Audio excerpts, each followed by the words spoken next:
Het feest kan beginnen, want wij zijn binnen. We gaan er tegenaan. Het jaarlijkse uitje, de Nacht van Oranje. Ja, mooi hè? Het is ongelooflijk.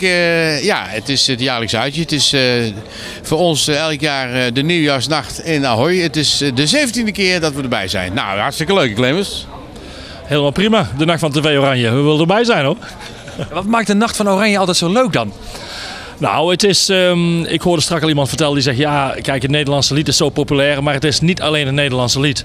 Het is de beleving, de passie die de mensen hier hebben, die gaan vanaf het begin dat wij gaan starten. Wij mogen gelukkig, wij vinden het leuk om ieder jaar de opening te mogen doen, met het feest kan beginnen.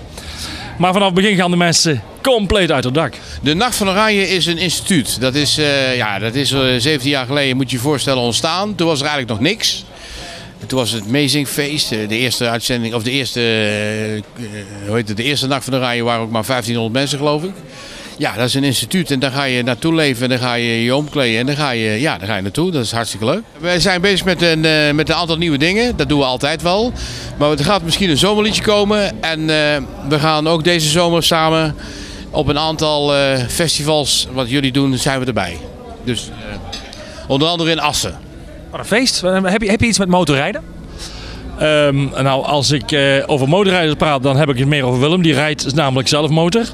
Maar kijk, Assen is natuurlijk wel een hele speciale plek om op te treden.